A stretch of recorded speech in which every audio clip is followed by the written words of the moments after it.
Salute, salute. It's been a week and we back. Knicks and bruises. Yo, black is time. I got the queen with me. Shout out to the chat. Oh man, how you doing, Queen? Peace, Queen. I'm doing good despite the fact that the Knicks have been 1-3 since we've last been here. um, I still feel pretty good. I still think, we're a good team. I'm not down on them. And I'm looking forward to how we play the rest of the way, and I'm looking forward to the playoffs. Yeah, me too. Me too. I can't. Yeah. I'm trying to strategically plan days off and figure out which games I'm trying to get to and go to.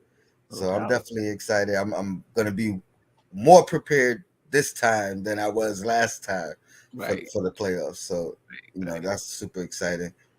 And just like you said, I'm not down on the team, even though I predicted 4-0, and this is probably my worst prediction as of yet. But hey, we stopped the bleeding, right? That's the most important part. No doubt. It started rough, but we focus on this last game and this next game, and that last game we delivered. Yeah, no doubt. Uh, 30 for 30. 33 for 30.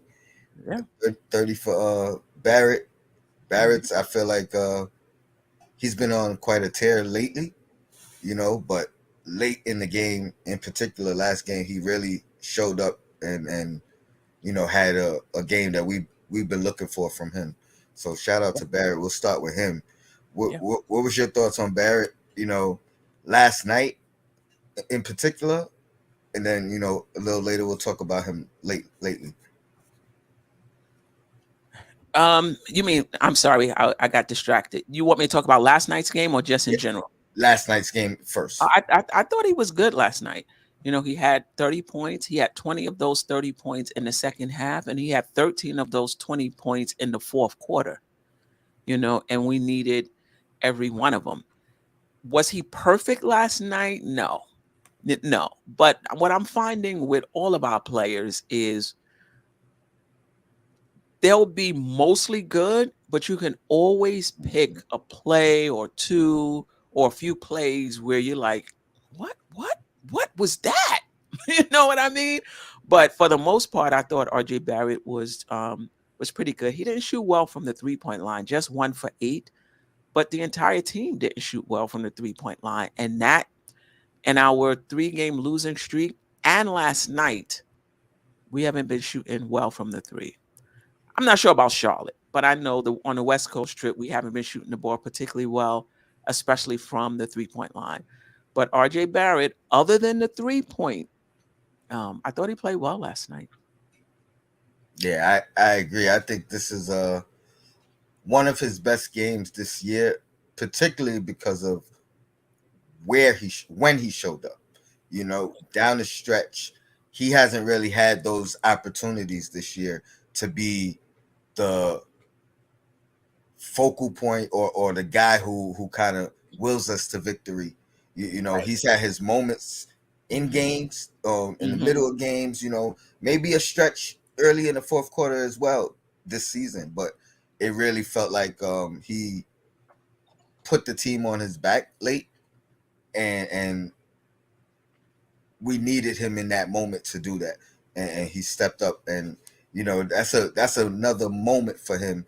It wasn't a game winner or anything like that, but he won us that game. Like he would get the game ball, in my opinion. Right. Even though Randall had a great bounce back game, and we'll get into Randall, you know, probably right now, unless you have anything else you want to add about RJ in that game. The only thing I'll say for RJ and the rest of the team is I know we're not a good 3-point shooting team, but we're gonna need to hit some threes in the playoffs, and even down the stretch. Some of these games are feeling like playoff games. Yeah, I They feel, mean, I'll say more than some. If anything, most of them, if yeah, not all. Actually, the only one that maybe hasn't had that feel to it was the Charlotte game. But right. every game since the trade, I'll say, you know Hmm. what I mean, or the All Star break, whatever, it's Hmm. felt like we've come in with a different mindset, Hmm. different mentality. and Mhm. a different confidence about us. Um, Right. and obviously, like you said, as a team, we're not there yet. You know Right. what I mean? Like, and I'm not talking about missing piece or whatever. I mean the team we have, and the continuity. You know what I mean? It's not Yeah. at its peak yet. You know what I Right. mean? The Right. like we're still figuring each other out. A lot of the things that are winning games, and we'll talk about this as well, has Mhm. been the effort. You know, like Josh Hart's impact effort wise has impacted not only the game, but I think we've seen more of an effort from his teammates. After 2 or 3 games of just seeing him, all right, this is going to be who he is day in, day out. Right. Um, we gotta build off of that. You know what I mean? We have to emulate that Right. and give that same type of effort. And I think we've seen that from numerous guys since he's come. No doubt about it. I think um excuse me. Yeah, I think the we've lost 3 games, but we've been under some duress, right? Like when we played Charlotte, we were coming off a double overtime game. Even though it was 2 days later, when you think about recovery and guys putting in 55 minutes, 50 minutes, 40, 48 minutes, then we go into who did we play on the first Sacramento and what have you? We did not shoot the ball well at all. We lost Brunson in the second half. The Clippers, the Randall incident, I don't think that's why we lost. I'm Hmm. not saying that, but it took a little bit of momentum from us at least to start that fourth quarter. Hmm. The Knicks have been right there in all of those games. Shooting Hmm. poorly from the three, Brunson not being there. They loading up on Randall. He not shooting well. And the Knicks have still been right there. And to your point, that's been the effort. They're not giving up, finding different ways to do it. We're going to get more offensive rebounds. We're going to get more fast break points. The last 2 games, we had like over 20 fast break points. We only averaging 12 for the season. Obi getting out in transition, just finding different ways to score and win the game One of those or games, be in the game. I want to say the Sacramento game, but if not, it was one of the games we lost where the coach of the opposing team, I think it was Sacramento, I think it was Mike Brown. Mhm, Um, they asked him about the win, and the mhm. first thing he said was, "We gave up too many fast break points." Right. Like For the in, in, Knicks, he in, probably was in, like to the Knicks. in You a know what I win, mean? Right. in a Right. win. That's true. So that Right. what I mean. Right. I agree. That's been a emphasis, or I don't even know what to. I would have to look back at the tape like Tibbs does to Right. figure out if this is something that's been implemented, Right. or something changed, or was it just these particular games? But you're right. That's been Well, a being without Brunson and saying, look, we got Achilles to heel. put points on the board. We don't want to play every possession against a stacked defense where they can load up on you know Randall. How do we get some easy baskets? So I wouldn't be surprised if that was the case. Salute, worldwide L. Um, yeah, I said we're gonna move to Randall, but I actually want to talk about quickly as well. So Yeah. let's jump right into quickly. And we said RJ had the bounce back. You could say quickly had another a bounce back as well, considering he had two subpar games in a row. Um, would you like from quickly last game in particular, and what are your thoughts on just quickly this season, 6 man of the year, Hmm. potentially, and and his future, I guess. Yeah. Yeah. Yeah. Well, my issue with Quickly has always been his shot selection and his decision making, and they go hand in hand. And I thought at some point this season he just crossed over, and his decision making got a lot better. His shot selection got a lot better. When he's running the team last year, people were focusing on assists. I wasn't really focusing on assists. I was focusing on, the cerebral aspect of the game. What do we need right now? We know you can get in. We know you could take any shot you want to take. You got the ball in your hands. You want to pull up for three, you can do that at any time. You Mm-hmm. want to hijack the offense and dribble around and get into the key, you could do that at any time. The ball is in your hands. What I want to see is, do you know what we need right now? Are you thinking the game that way? Mm-hmm. Are you trying to get players involved, or are you just focused on um Obi Toppin? This is last year. Like, that was what I was thinking about. And when I see him now, he's more cerebral at that position. You know, ever so often he'll dribble out the shot clock. Like, these about one possession these past two games, he just dribbling all around and then pass it to somebody with like 4 seconds left. You know, but for the most part, he's playing within the flow of the game. He's thinking the game. He's making good decisions. He's running the offense. He's getting other people involved. There's times when he would even look off Obi like, I got something else I'm trying to do here. Maybe that's not what we need right now. And he even talked about it. Somebody asked him in one of these post game press conferences. I don't know if it was a press conference, but in the locker room, and he was like, you know what? The first three quarters, I'm really trying to make sure Randle and RJ get off. I'm really trying to make sure that, they're getting the shots where they need to get the shots so that they can get in the rhythm and in the flow.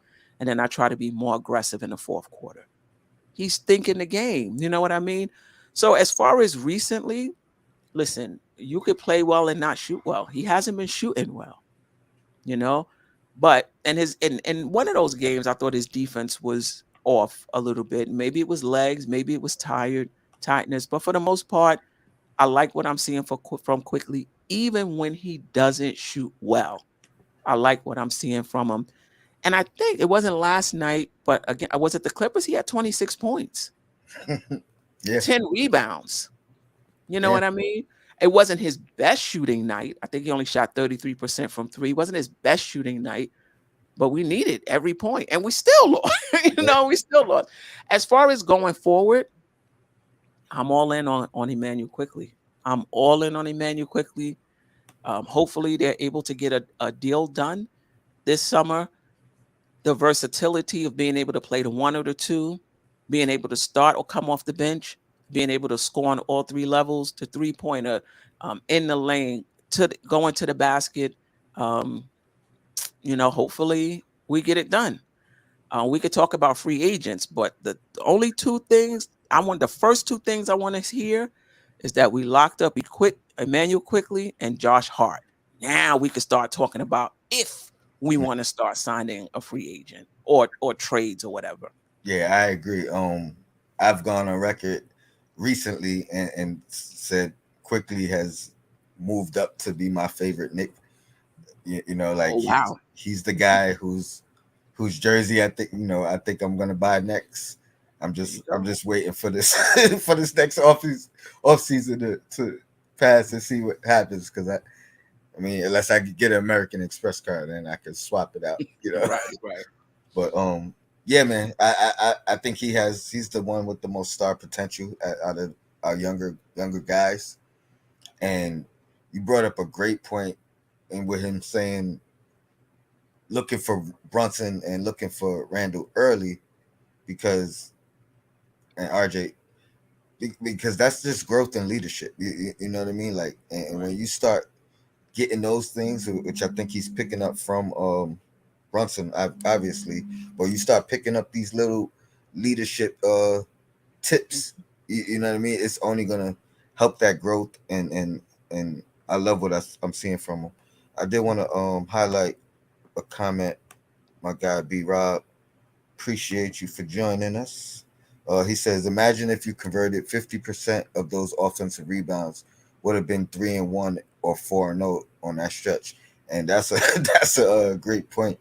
Um, yeah, we were getting 20 offensive rebounds and 12 second chance points. Right, You right, right. know what I mean? Especially in that Sacramento game, there was one possession. I thought I was in the playground. They had like 5 offensive rebounds, um, do-overs, as I'm calling them now. And I don't even know if we can. I think No, RJ might have We didn't convert on that Nope. possession. Okay. Nope. It happened twice, and one was like 3 offensive rebounds, and one was Mhm. like 4 or 5 of them, and Right. and we didn't convert on either one, and that's actually been a trend in the last maybe 2-3 games. So yeah, I think shout out to B Rob. That's a Yeah. great point. Yeah.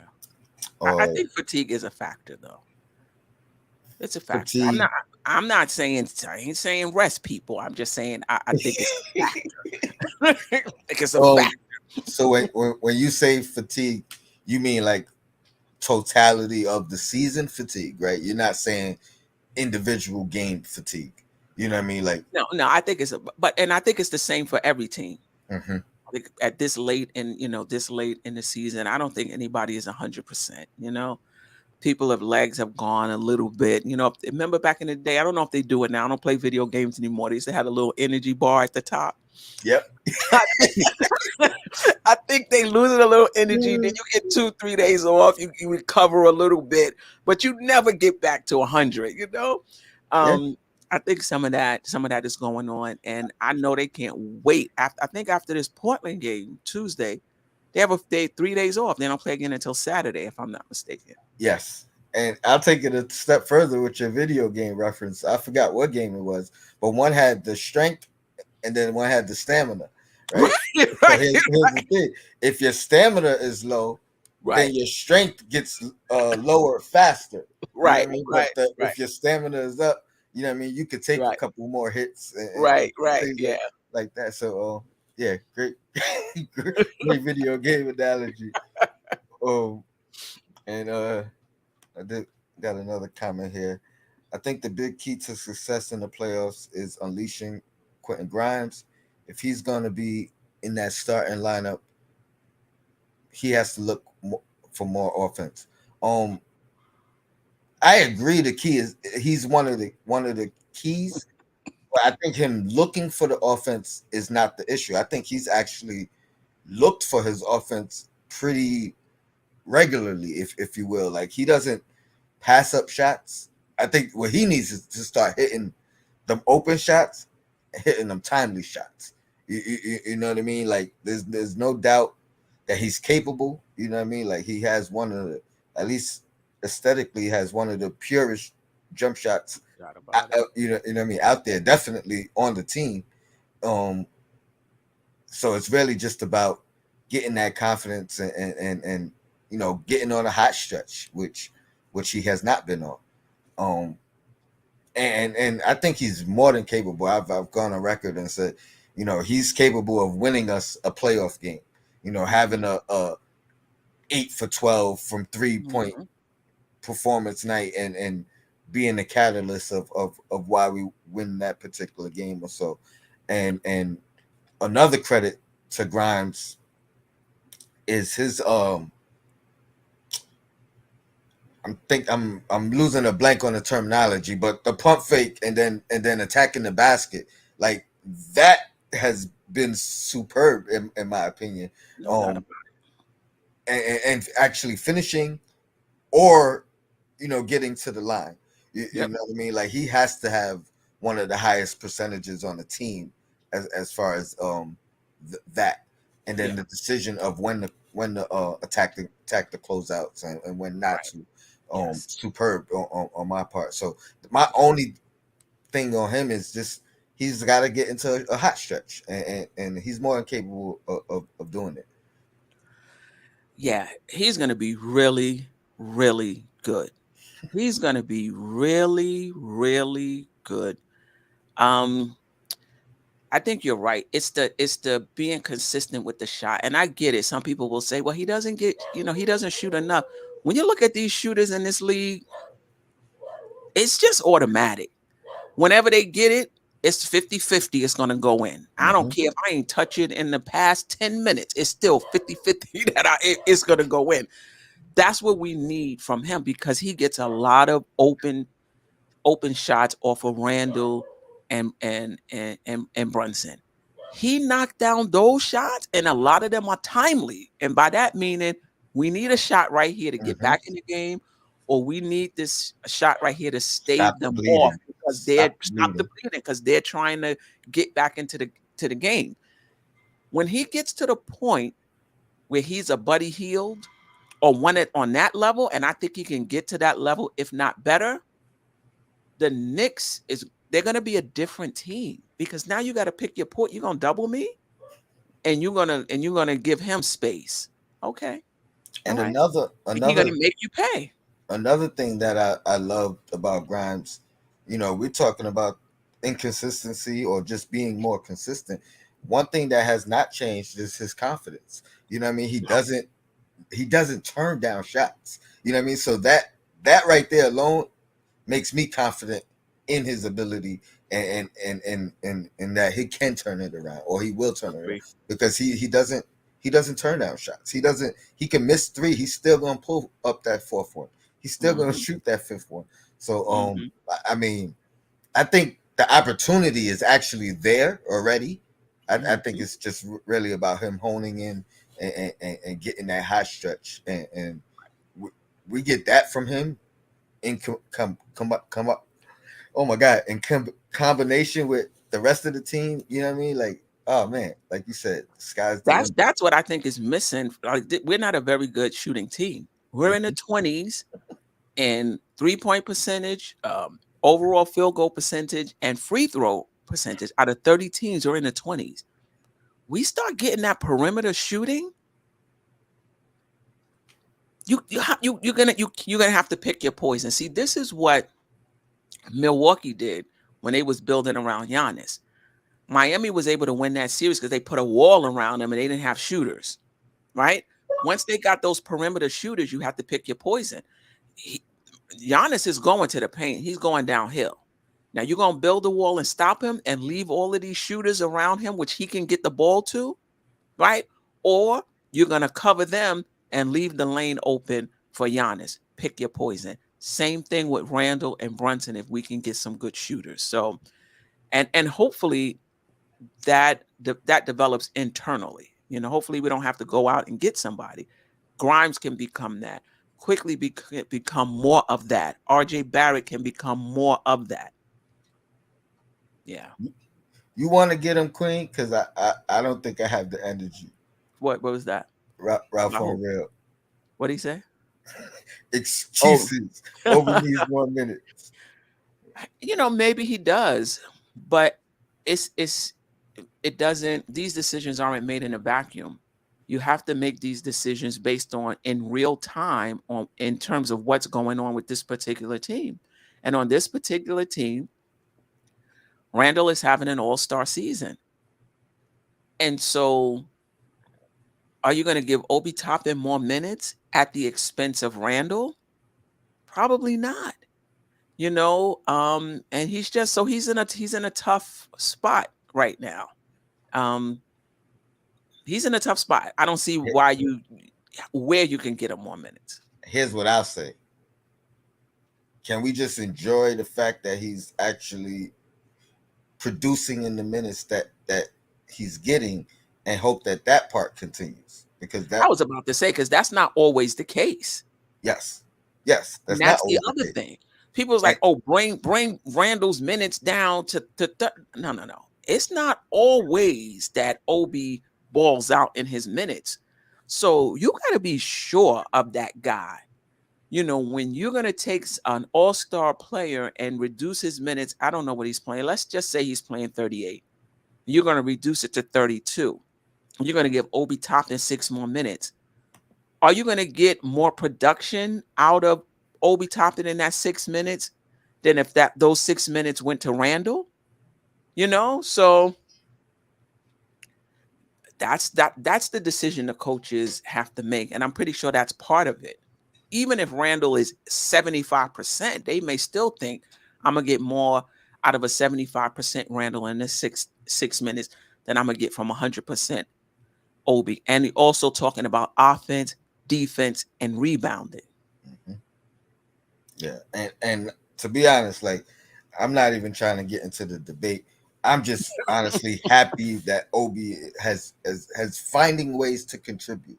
You Right. know what I mean? And it's not like last year Mhm. where whether it's warranted or not, you see him sulking anytime he's pulled. You know what I mean? You see him getting pulled is affecting him in a But why negative is it way affecting you? Like, instead of a have you not neutral or accepted your positive. role But that's by now?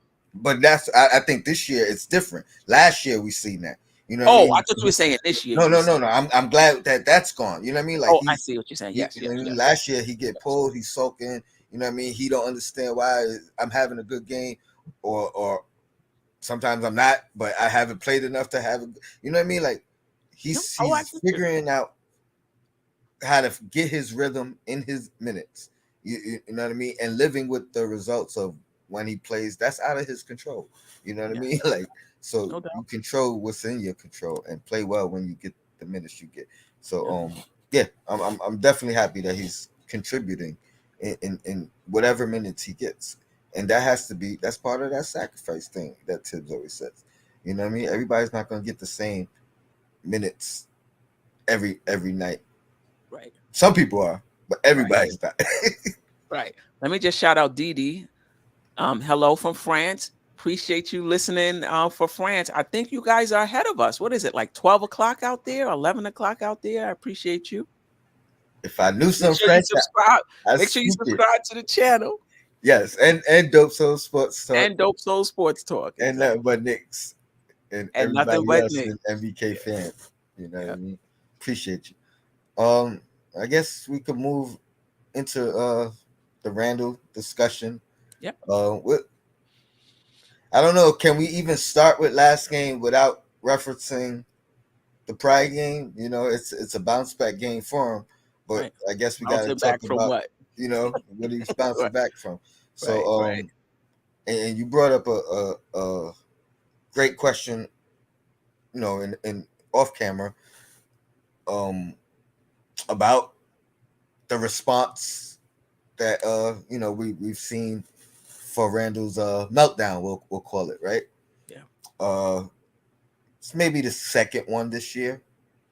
You know what I mean? Really? Where you could, What yeah, was I the think first one? There was it another one? it was another one. I can't recall it, like what Okay. game, who it was versus, but there Mhm. was another one um this year. I think we won that game. I think we still won that game.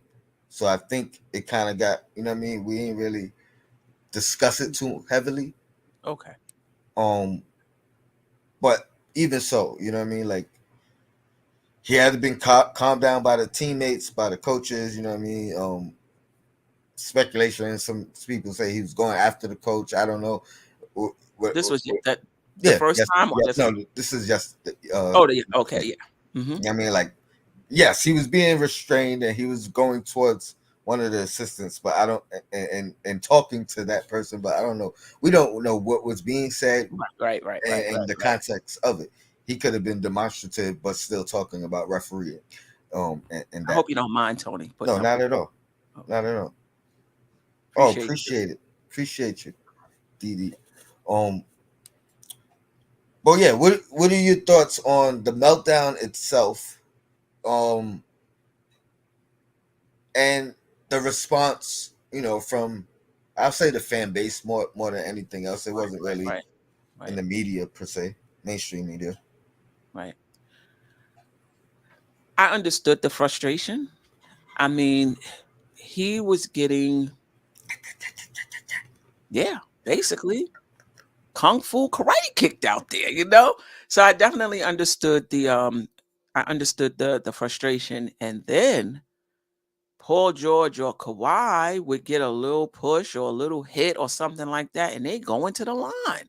You know, as a friend of mine would say, the unfairity of it all. So I could definitely get the frustration, and it was mounting throughout the game. It was mounting. And I think that's something to, maybe the team can help him. But I've seen it mount in other games as well and nothing come of it. So it's hard to say when you see it mounting, maybe you should do something because a lot of times it mounts and nothing comes to it.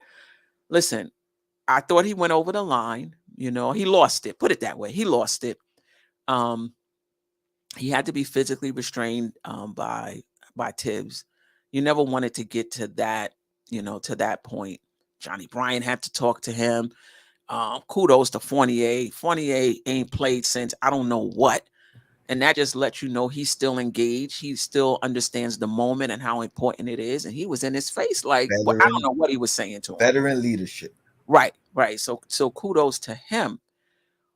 All of that being said, last year, Randle doesn't even come back from that in the same game. He doesn't even come back. We just lose him for the rest of the game. He sat, and I think it was his time to sit anyway at the beginning of the fourth quarter. He came back in with 6 minutes left, and he was under control. I had no thoughts that this was going to linger at all. The next game, I thought Randle would be back to himself because I feel like he has processes now that he can use to help him rebound quicker. And he may have used that during the time that he was on the bench. He didn't shoot better when he came back, but I mean, he was, you could tell that emotionality was gone. You know what I mean? He figured out, hey, I got to deal with this. Correct. I got to play through this. Correct.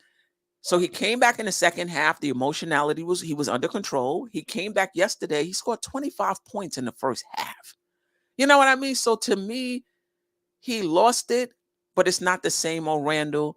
And I agree that we lost the momentum during that time, but I don't think that's why we lost. Like if you're a team and you can't come back from that, like that just, throws the momentum off to the point where you got an entire quarter left and now you can't win the game because of that. I got questions about you. You know what I mean? I just feel like it sapped the momentum at that point in the game, and the Knicks just weren't able to get it back. So I'm not going to minimize what happened in the game itself. I'm not going to minimize it. Some people's like, oh, what happened? It was nothing. No, I don't think it was nothing. But I'm not going to catastrophize it as well and like a PTSD. Oh, we can't win with this guy. I told you it was just a matter of time. And that's the part that bothered me more than anything. Like, because in the moment, I was probably just as mad as any Knicks fan out there, whether you like Randle or not.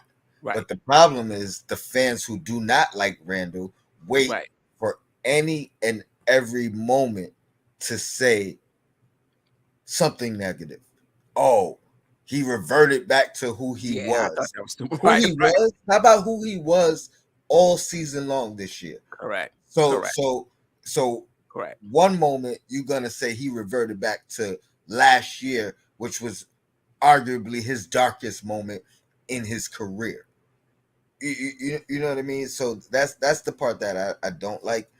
Like, it's one thing if you don't like a person, a player, whatever the case, that's fair. You can have your judgment and your opinion of that person or that player, but be fair in your critique, right? Don't use your personal disdain to not have a fair judgment, or use anytime it's negative to shine light on that, but not shine light on the positive of the player or person. So I agree with you 100%. He recovered in the moment, which that's a great point because I don't even know if I looked at it that way. I was probably I didn't talk about that either. The rest of the game, you know what I mean? I was still mad at him. I ain't gonna front. Right. But you got to put perspective into everything. You know what I mean? Otherwise, everything you think is biased. Right. So. Right. Yeah. I mean, listen, I think for all of us, if you've ever tried to lose weight, you ever tried to stop smoking cigarettes or marijuana, any change you've tried to make, 6 steps forward, 1 step back, 3 steps forward, 2 steps back. That's just how, how it's been. And it's really about the rebound. And he rebounded in the same game, not in terms of his game itself, but in terms of his emotionality. He was able to come back in that same game and be under control. When he hit his first shot last night, I was like, there you go. There you go. He's back. So yeah. And before talk about this last game with him. The game I was referencing. So maybe I mean, maybe it's a different perspective. Maybe I was wrong in my perspective. But the game he demonstrated to the referee Oh, how, okay. Right, right, you right, know right, right, right, how right, he was fouled. right, Because I think that particular game it was a build up, and that right. particular moment, I think shout out to the referee because I think they showed restraint Restraint. or Yep. leniency in you know what I mean. Hmm. So that I think that was the other moment I was referring to when Yeah. I said twice this year. Right. This year, Yeah. but yeah, bounce back. Oh, go ahead. No, I was just saying. I think Randall needs to leave the officials alone, even though he's right. Even though he is right when he's complaining to them, I think it has to get to a point when he feels himself revving up and focusing too much. He may have to say, you know what, I'm gonna leave this alone, Mhm. even though I'm right, because it's gonna take me someplace that I might not be able to come back from.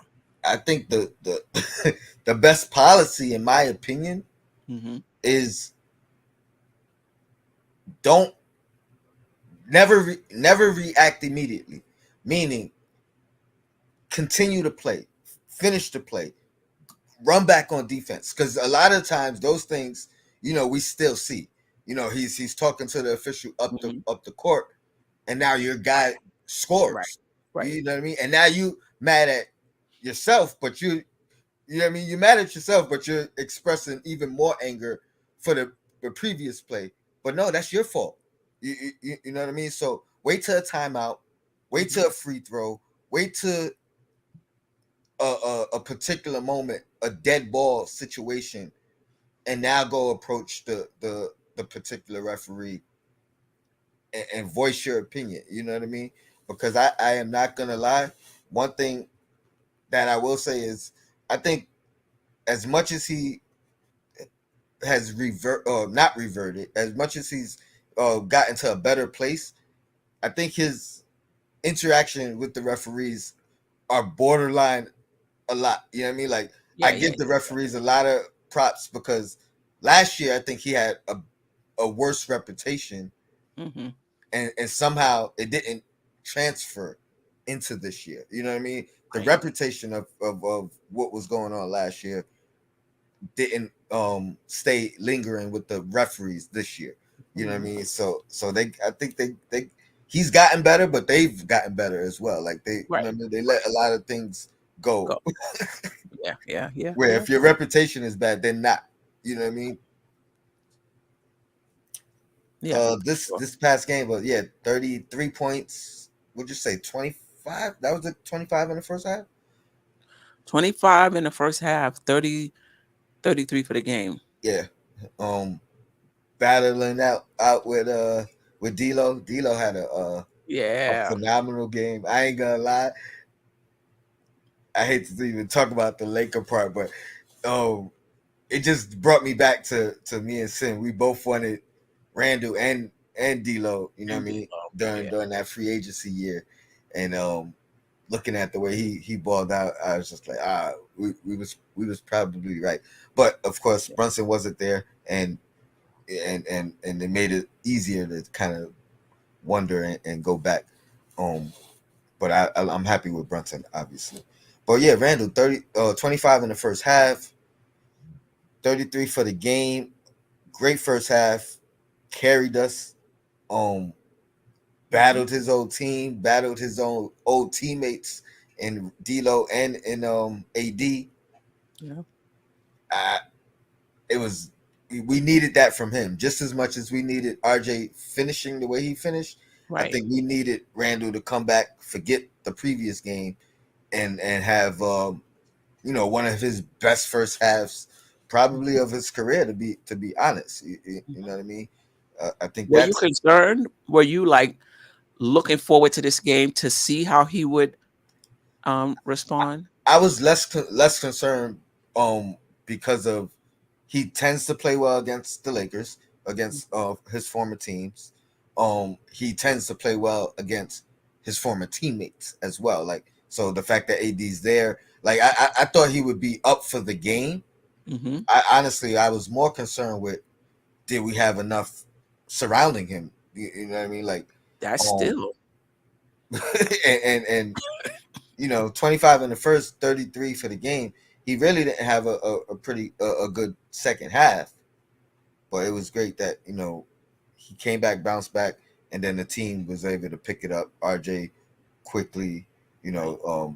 Hart and his effort and everything else. Hartenstein, Yeah. closing down the stretch Yes. without Mitch. Yeah. Mitch, Yeah. like it was a total team effort, and everybody had they were Yeah. stars in their role, if you will.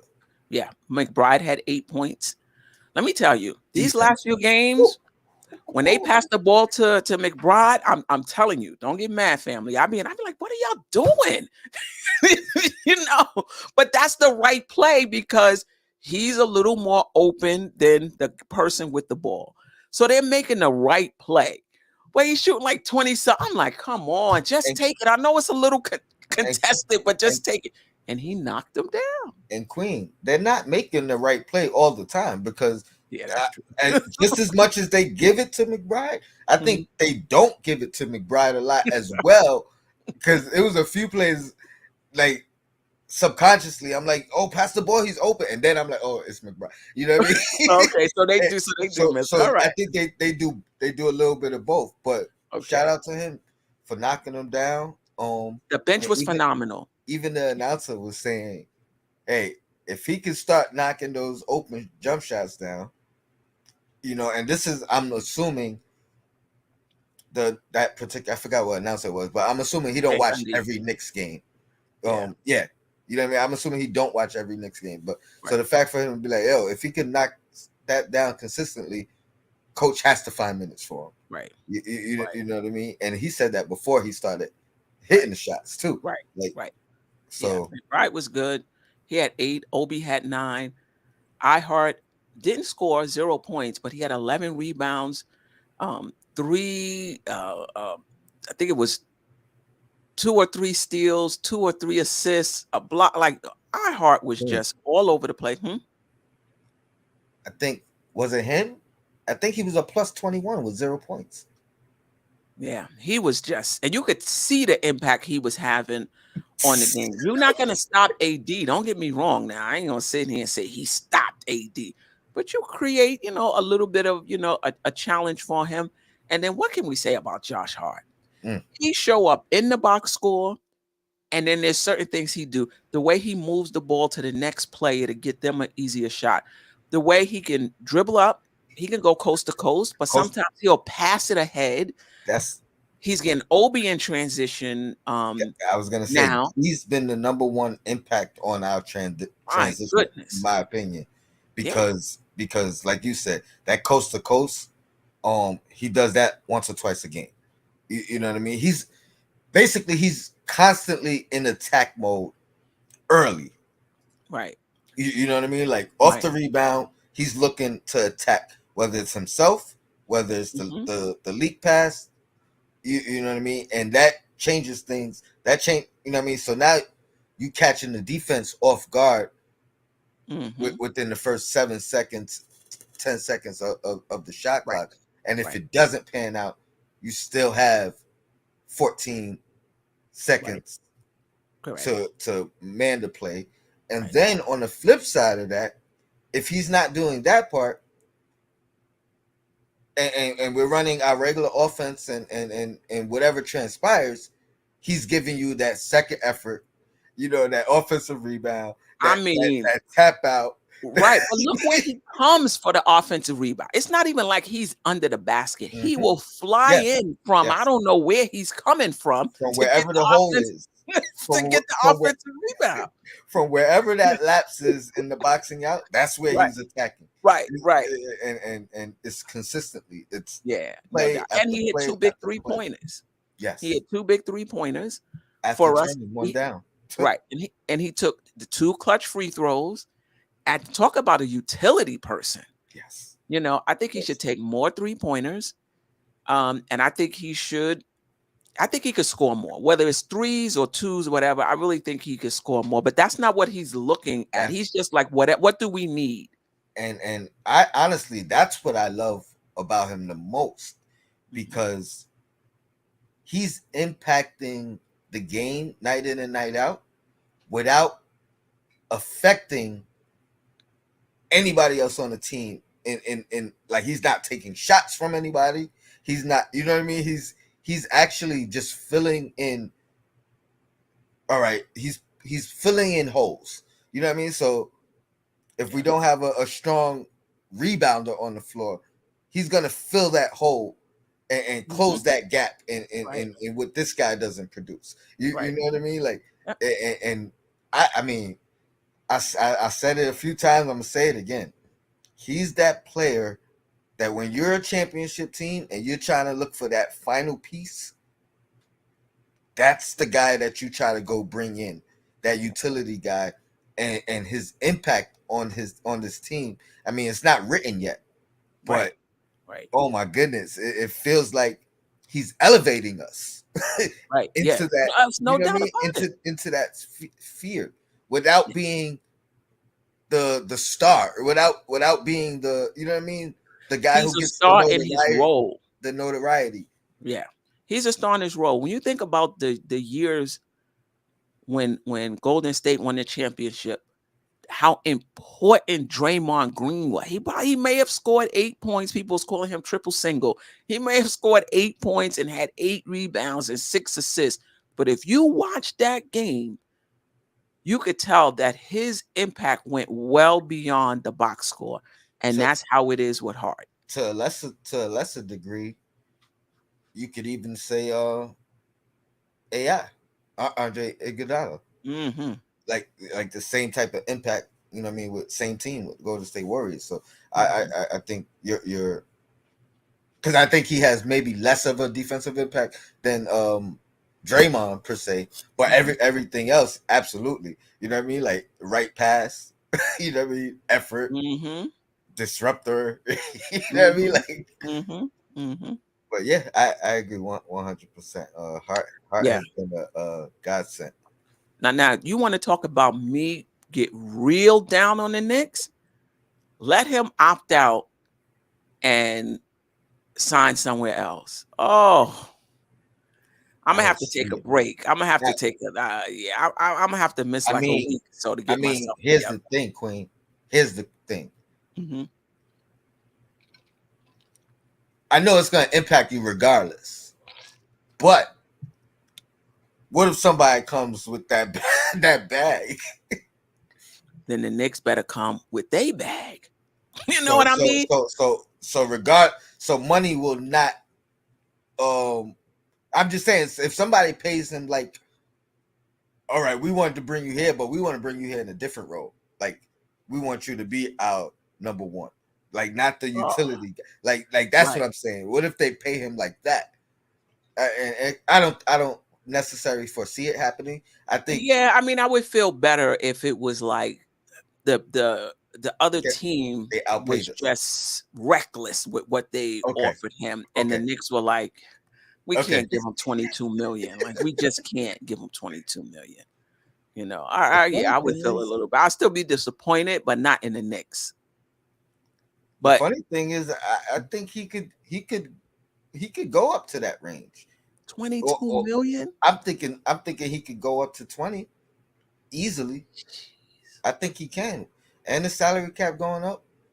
And let me tell you this, and you're gonna be upset. You're gonna be upset. If he need 20,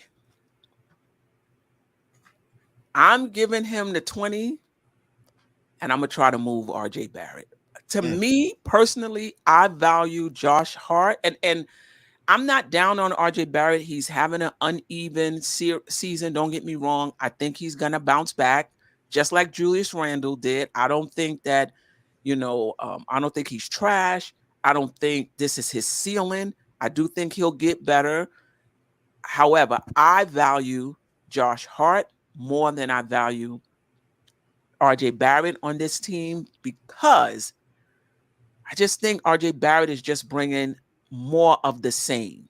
in terms of what we're getting from Randle and Brunson in terms of playing in the key.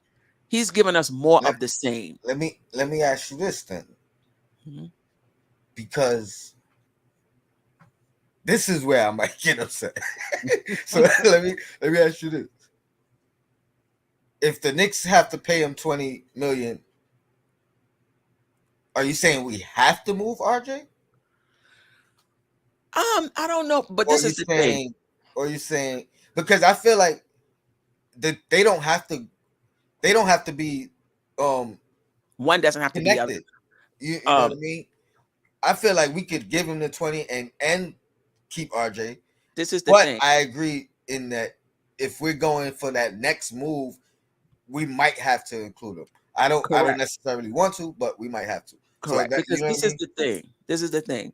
At some point, there's no hard cap, but and it's not even just the luxury cap. Dolan has the money. But at some point, you get to a point, and I don't know exactly where it is, where in addition to the tax, you are capped at what you can do to improve your team. You know, you don't have all of these mid-level, once you become a taxpayer, Mhm. there's a limit in terms of what you can do to improve your team. If you're having $500 million in Brunson, RJ, Randall, Quick, and iHeart and Mitch, Mhm. basically about 550, you better be a championship team because And it that, ain't much you're going to be able to do well, to improve your team here's other than here, a trade. and that's where I think it could still work out. I agree with you. I'm glad you said that because I was gonna say, well, what if we went on a Eastern Conference run, right? Finals run, we lose in seven. What if the hole in that window is at the five and not at the, you know what I mean? Like everybody else play good, or what if the hole is, you know what I mean, somewhere else? This is Well, I what's going to guess be the tough five for would be. the front office. Let's just say the Knicks were to go to the Eastern Conference Final. Let's just say they were. The front office still has to say, did we go to the Eastern Conference Finals because we were hot, like Atlanta did, Atlanta. Mm-hmm. or are we a perennial contender? And this is just the first of many times going to the Eastern Conference built like this. You Mm-hmm. understand what I'm saying? So that's what the front office is going to have to decide. You can't just be like, "Oh, we went to the Eastern Conference Finals, or we set. We don't need anybody." Did you just get hot, The, the, or are you a good team? You got to the, identify your core, and any changes you make, if you think you're a championship team, you make around the edges. the, I'm not nah, sure we know if we have a championship core nah, right I now. agree. I agree with that. The only, I guess the only thing I'm looking at it a little bit different is even if that, let's say, we bring everybody back, we pay Josh Hart the 20 or whatever the case. Coming into next year, we still have the value of the expirings of um Fournier, Derrick Rose because of the team option. So those guys become a big salary filler in the big trade. And then But draft that's going to capital has become to be, Josh Hart's salary. huh? That's going to become Josh Hart's salary. So you're in the same place as far as the salary cap is concerned. Who, eh, what do you mean it becomes Josh Hart's salary? Meaning that you got salary going out in those guys, but if you sign Quickly and Josh Hart, No, we signed Hart. It's this summer. We don't have salary coming out unless we don't re-sign Rose. My point is we can re-sign Josh Hart and still have Fournier on the team expiring contract yeah, no doubt and about have it. Rose Yeah, expiring you can, contract. you can. But it's still going to count against the cap. You could I go mean, over the I cap no, to yeah, yeah, sign them. yeah, Yeah, yeah. I, yeah. But that to the you think number is going to be the same, I don't similar. think Dolan's worried about cap, and if the, you know what I mean, even if it's a continued build, because no matter what, we're gonna have decisions that we have to make. You know what I mean, about potentially going over the cap or not. So It's not here's my about thing. going over the cap. It's not about the luxury tax. When you become a luxury tax team, there's certain things you can't do to improve your team. There's certain um, mid-level exceptions and stuff that you don't get to improve your improve your team. So I if you understand. put out all that money, you better make sure your team is relatively I understand set, all that. is what I'm saying. My point is this: if we're over the cap and we have the whole team back, we re-sign Hart. We didn't give up Rose's option, so we have Rose, we have Fournier. Yes, we're over the cap, but we have to do something with Fournier and Rose as expiring contracts, because if those contracts expiring, we can't use that money when it comes off the books. You understand what I'm saying? So that's the I got logic that I'm using. Sign Yes, them first. Sign them first, sign them first, be over the cap, and because then move. if you don't have the opportunity to use that money, if you just lose them, you understand, you know what I'm saying? So Yeah, now you have them as assets, but you only have that window of next year to move them by the trade deadline, because if they go past the deadline and then expire, even though they're relieved from our cap, it's not bringing us under the cap to use that money. right. So that's the logic that Yeah, I hear you. I hear. I was Greedy using. Grizz, you can sign both. I don't think you have to choose between Josh Hart and IQ. You can sign both of them. You can't. You're just like, to your point, we would just be going over the cap to do it. Right. And then somebody else said I wouldn't give up on I think it was Thomas Banks. I don't know if the first name was Thomas, but Banks, that he wouldn't give up on RJ. I don't think it's about giving up. I don't think it's about giving up. A lot of times when you trade a guy, you move on from a guy, it's not because you don't think they're going to become a good player. It's multiple reasons. They may not become a good player during the time you need them to become a good player, or they give you some of the same of what you already got. So I don't think it's about, if they move on from RJ Barrett, I don't think it's about giving up on him, that he's not going to ever become a good player. I think he is. I see RJ Barrett as like a 16 to 19 points a game player, 6 rebounds, 3 or 4 assists. And hopefully, he can get his defense together. I'm just saying, on this team, he operates in the key. Randle operates in the key. Brunson operates in the key, and we don't have enough perimeter shooting, right? If you're going to sign Josh Hart, he can shoot the 3. I don't know if I would consider him like a knockdown shooter.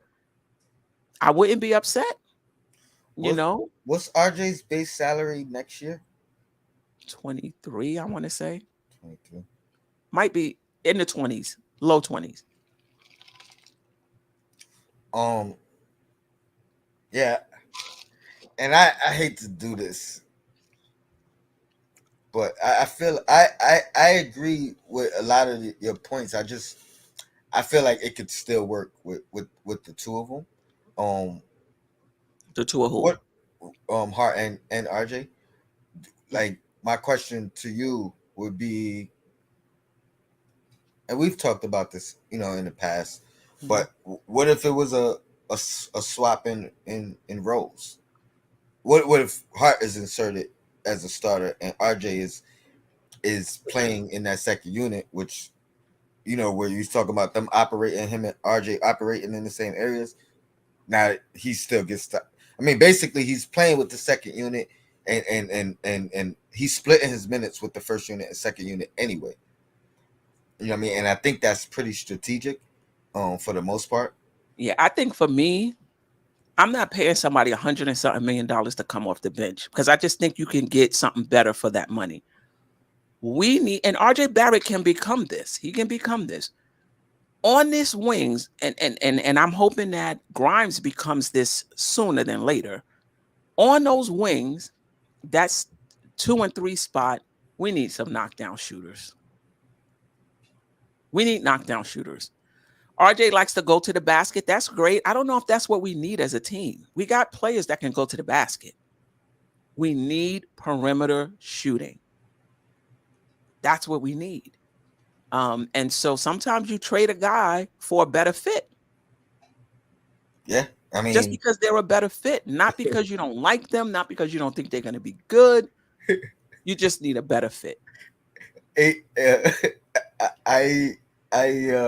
Josh Hart, but I mean, Tibbs didn't like Cam, though. That's the difference. It was because he didn't like her, but that point still stands. Josh Hart was the better fit, right? Cam I is out think so. over there Yeah. playing. I'm not gonna even say he's playing a lot better than he was playing here. You know what I And mean? I don't think So any of that's us because thought he couldn't play. no, I I know, think it, but yeah, part of that is fit as well. no doubt about it. And that's what I'm Fit, saying. Like, touches. Yeah. I think there's a lot of factors to why a right. player is successful. And I don't think it's always talent, you know. Let me shout out my guy Parrish Duggar. He says we got to realize we watch every second these guys play. Let's start realizing that there's a reason we're 10 games over 500, especially in the East. Um, I I think the reason is because we're good. I think we're a good team. I don't think we've peaked though. I don't think we're anywhere near the level of where we can be. Especially, I mean, this particular On group. that 9-game winning streak, though, you don't think that was our peak? You think that we could have played even better than that? I think we can play better than that, Oh like moving wow. forward. Mhm, And that doesn't necessarily have to be this year per se. mhm, I'm saying the fact that Brunson is a new addition, came in, fit seamlessly. You know what I mean? Hart came in, fit seamlessly, but the totality, it's not a finished product, and I'm not talking about the next move, the next trade, blah blah blah blah. I'm saying just this team and their continuity, their chemistry, it's not finished yet. You know what I mean? Like we're seeing iHeart kind of figuring things out mhm, a lot more now than earlier in the year. You know what I mean? Like I mhm, think there's still things that can connect better, and will connect better as they play more together, as they buy in more. You know, Brunson comes back, the roles get redefined, but overall, yeah, I don't think we've peaked yet because I mean everybody's still individual works in progress, right? mhm, We mhm, talk about Deuce having to knock down that shot consistently. RJ with the three consistently. I think that overall the rest of his game is you know what I mean tolerable at the very least. You know what I mean? But everybody has little things. Grimes, we talked about his consistency. So all these things factor into me saying, yo, if we could all figure it out individually, great. We'd probably be top tier. You know what I mean? One of the top four easily. But if two of these guys kind of figure out their individual things, that's gonna mhm, elevate us too. You know what I mean? So no, I don't think we've peaked at all, and I'm hoping you know what I mean, we really start to see it in the playoffs. The great thing about this stretch, like you said, it's been playoff intensity. mhm. Um, which brings me to a great question. I wanted to ask this like a week ago.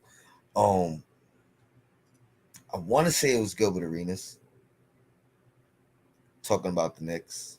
Yeah, it was because I wanted to clip it, and he says, "Think about the Knicks and why he don't trust us is Tibbs has us playing at a playoff intensity now, and he doesn't know that there's another level for us. So he's crediting Tibbs having us playing at a playoff level, and this was pre 9-game win streak. I want to say this we might have won 3 in a row at the time. We might have won maybe 4 in a Mhm, row at mhm, max. Um, but yeah, he questioned whether we have another level when we reach the playoff because his belief is we're playing at our max level now, our playoff intensity now. Um, what are your thoughts on that in general? I hope we not. and This was when this wasn't now though. This was during the the 9-game win streak. this He was said this. yes, this was in the middle of it. Let's say Okay, maybe after four games. Matter of fact, I think it was definitively after because his guys there they just won 4 in a row. They had an 8-game win streak earlier. You know what I mean? right. So that I was don't even think if you're talking about that 9-game win streak, I don't even think you need to play at a higher level. The question is, can you play at that level in the playoffs? Because if the Knicks can play at that level in the playoffs, we're going to be fine. so you That's the think we question. have peaked, at least shown our peak potential in that 9-game win streak. I we might be able to get a little bit more out of some players, but the way we were playing on that 9-game win streak, that would be good enough to get us deep into the second round. I mean, we were shooting well, we was playing good defense, we was clicking the chemistry, the chemistry was there. I don't know if we need to play that much better than we were playing. The question is, can we get back to that in the playoffs? Can you play like that in the playoffs when you're playing tougher defenders, you're playing at the same team at least 4 games in a row at the very least? Can you stay at that level we were at? If we can do that, oh, the Knicks are going to be gravy. That is hard to do, right? It's hard to do because they're making adjustments. I mean, I agree, but I feel like we weren't at our best then. Again, even during that stretch, like you said, little things that individuals could have done. You know what I mean? Like certain individuals didn't necessarily play their best during that stretch. I think we actually got carried during that stretch for the most part by Brunson, by Randle, and we had in, people inserting little things here and there. But as a whole, I don't think we you know what I mean. Again, I think we can I get. think that's how it's going to be anyway. Mm, In the playoffs, you're going to be carried by your best players. Everybody is not going to be hot every single game. You know what I mean? One yeah, game but it might be Quickley. Next game it might be Grimes as that third person. You know? I agree with that. Yeah. But more consistency from a Grimes, you know what I mean, shooting in particular. I'm not RJ expecting that. I'm not expecting that. Not from expect okay. Grimes. Listen, Grimes is in his second year. And that's another in my opinion, I don't think Grimes is ready to start, in my opinion, right now. But maybe Tibbs is just thinking for continuity's sake, leave him in, put Josh Hart in the bench.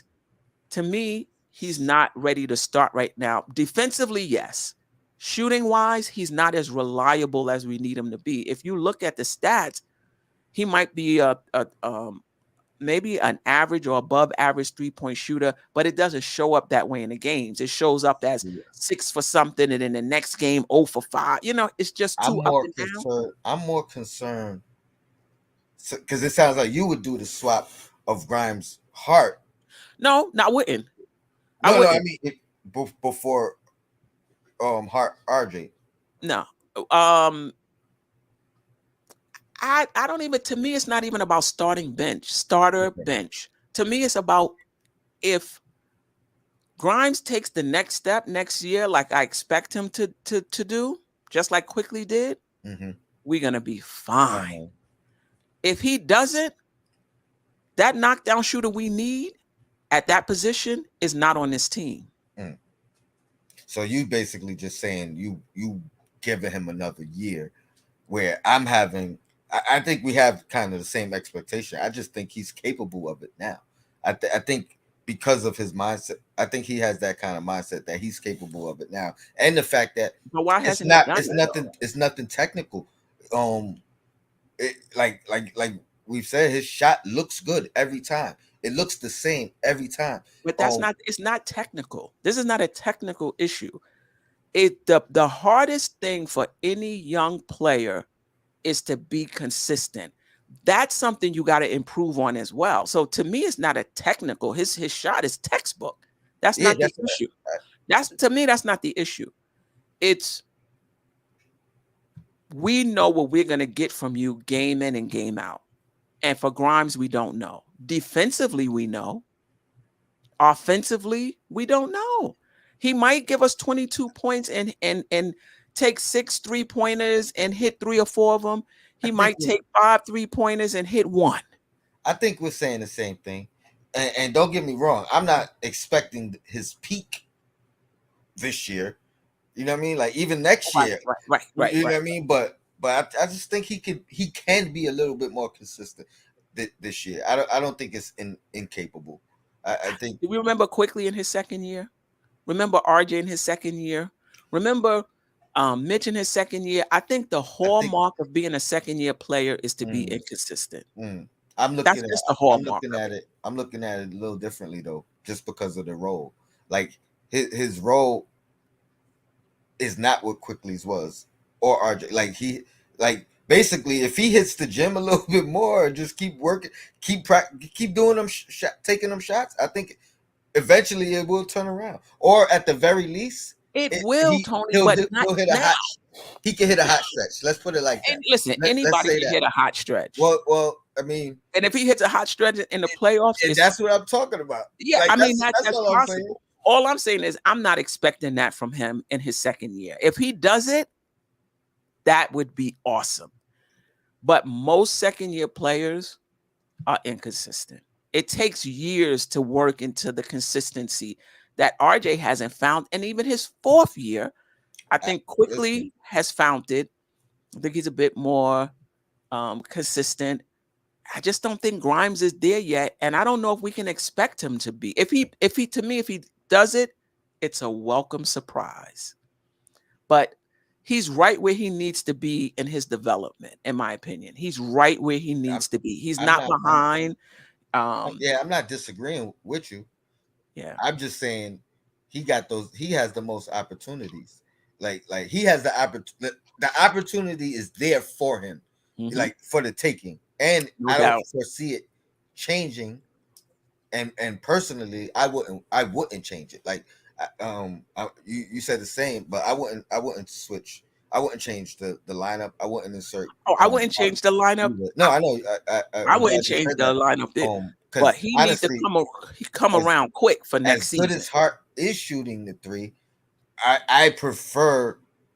I don't want him to come into the starting lineup and get the Grimes role. You know what I mean? I like exactly where his role is on this team, and how he would bring that even if he started. I know, but I'm saying he would also get the same opportunities as Grimes, and I like the opportunities that he gets now, rather than. I don't want more catch and shoot from Josh Hart, as well as he's shooting from three. I like his threes the way they come. You know what I mean? And that's what I'm saying. Listen, I don't think it matters to me if he's hitting that. The Knicks are a poor 3-point shooting team. If he was, maybe not even this year. Next season, say we don't make any changes, and he's hitting the three better than Grimes, put him in that starting lineup. Grimes and Quickley can rock out in that second unit. But you gotta take the context of the threes. Like if he's put into more of a catch and shoot role and a volume 3-point shooter, I think that becomes a detriment to Hart. If you look at his stats throughout his career, he shot better when he shot more volume. Really? Yes. Okay. He shot better on more volume. You know, and I agree with you. I'm not saying he's a knockdown shooter. I'm just saying he would be fine either way in the starting lineup. I'm not worried that it would be a detriment. Let me make that clear. Right. Because I think even if he shot 8, I don't think he would jump to 40%. You know what I mean, or 40 plus. I think he'll be average, or like he'll probably give you the same numbers as Grimes. I guess it's just I think people are caught up in Grimes' form. That's the same thing with Quickley. People was like, "Oh, he's such a great quick shooter." They was Well, talking about his form, but when you looked at the numbers, yeah, it just wasn't there. but Quickly's my guy, but he don't have the form of a Grimes. You know what I mean? Like there's still To me, technical issues. form means absolutely nothing. Yeah, I don't care how pretty a look shot at is. Halliburton, right? Look at, I mean, Reggie Miller. I mean, form this means guys nothing. you can Are you point out. hitting it? What's your overall shooting percentage? And are you shooting them and making the baskets when we need them? You know what I mean? Grimes, I can't get too frustrated with him because, like I said, he's where he needs to Yeah, be true. and where he should be. But when he's missing all of those open looks, I'm like, damn, if we had somebody in that lineup that can knock down these shots, the Knicks could probably be a top 4 team in the East. I agree 100%. That's why I guess I like your perspective because it keeps you from going crazy where he misses stuff. Oh, I But know. I gotta cut him some bail though. But we had somebody. And I'm probably gonna adopt it because he be driving me crazy sometimes. Like and they always looking for him like he's shooting 59%. I'm like, yo, Julius Randle, put that shot up. You know, it's crazy though. It's not any different than what went on. I mean, granted, I guess their percentages were better, but what went on with Bullock? You know what I mean? What went on with Fournier? Bullock used to frustrate me as well. Yeah, because he would miss timely, wide open shots that we need. It was crazy. Like he ended at 40%. Right, like, right. What? It did not feel that way. Right. But it was another thing with him too. Like he was some timely ones he was missing, and then some timely ones he hit. But it was you never knew. You know what I mean? Knew. Exactly. You'd be on the edge of your seat, like right. Well, exactly. Yes. I don't know when the last knockdown shooter we had, or reliable. I'm not going to even say knockdown. Reliable shooter that when he had the ball in his hand and he was pulling up, you felt more often than not it's going in. I think if we looked at the numbers, whoever it is, like we'll probably be surprised. You know what I mean? Like, oh shoot, like if we're just looking at the percentage and what he shot for the Knicks, it'd be like, what'd you say? Who? You said I said maybe it was Melo. But Melo played so much on the on the ball. I was thinking with the ball in his hand. It was probably Novak, to be honest. Like that's what we need. We need a Novak. Somebody like that. And to be honest, not for nothing, man. I don't see why Fournier can't be that because it has to be his role. Like you want to roll, all right, this is what we need you to do. Right. And you know what I mean? I think he could be that. Yeah. The problem is I don't know if it's a problem. He probably is capable of being more than that. You know what I mean? And usually those guys, when you bring those guys in, that's who they were before they got here. And that's why you bringing them in. And then that's what you using them as when they're here. So it's difficult to, try. I mean, Tibbs preaches sacrifice and everything else. So I guess if you finding a role for you, you got to accept it and embrace it, right? Yeah, I think he's capable. No, I think he's capable as well. I think what Tibbs might be looking for is somebody that can hit the three and play defense as well.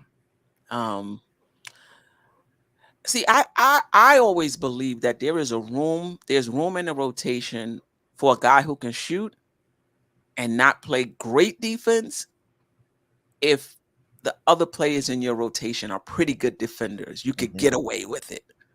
I just think we got off to such a shaky start. And when we found what worked, we just decided we're gonna roll. We're gonna roll with it. Shout out to still Knicks fans. Novak would be perfect. Yeah. I mean, the reason I said Fournier afterwards though was because Novak wasn't playing any defense either, so it wasn't like I felt like Fournier could kind of fill that same role because of that. Like, and like you said, Yeah, I agree with not you. not just the defenders on him, but if we talk about this with Sim a lot. If he implemented some zone that could hide, what I mean, masked his defensive liabilities in those stretches, Hmm. that may be something that could work in those stretches. You know what I mean? Right, Whatever it is, 5 minute stretch, 10 minute stretch. All right, right, Fournier's out here. We run his zone. right. Yeah, yeah, yeah. Listen, it's gonna be interesting to see. I know I don't want to get too ahead of myself in the off season. It's gonna be interesting to see what happens. You talk about looking forward to the draft party because I think that's where the reshaping of this rock. Or I'm not gonna say reshaping, but some changes is gonna be made Yeah, this draft around party the gonna be draft. a little bit different. We're gonna have to prep. We might not even call it a draft party. We You might might call not it. even need to know about any of them cats. We That's might that's what I'm saying. We might call it the Knicks something. You know what I mean? The right, Knicks right, right, transformation party because right, right. we ain't getting no picks. I mean, we ain't using them picks. I mean, still, can I put up the question? Yeah, absolutely. Bojan Bogdanovic from Detroit. I know some people will say, if you're going to play him, then you could have played Fournier. He's a 4, though, if I'm not mistaken, right? He's Hmm. a 4.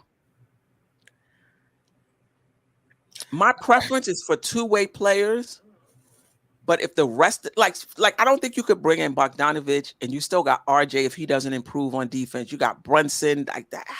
That's kind of tough. Listen, I know how you feel about whatever the money is and the role, but if we getting Barya- Bogdanovic, Hmm. he's got to man that second unit. Like Yeah, like yeah, and yeah. and that has to be his role, regardless of what it costs to get him. I mean, or Right, whatever he's getting paid. I think right. he has to have the ball in his hands in that second Hmm. unit. Hmm. He's capable of hitting big shots. That also helps with the defensive liabilities because you're guarding, you know, theoretically less talented players in that second unit that you're Hmm. that you're playing against.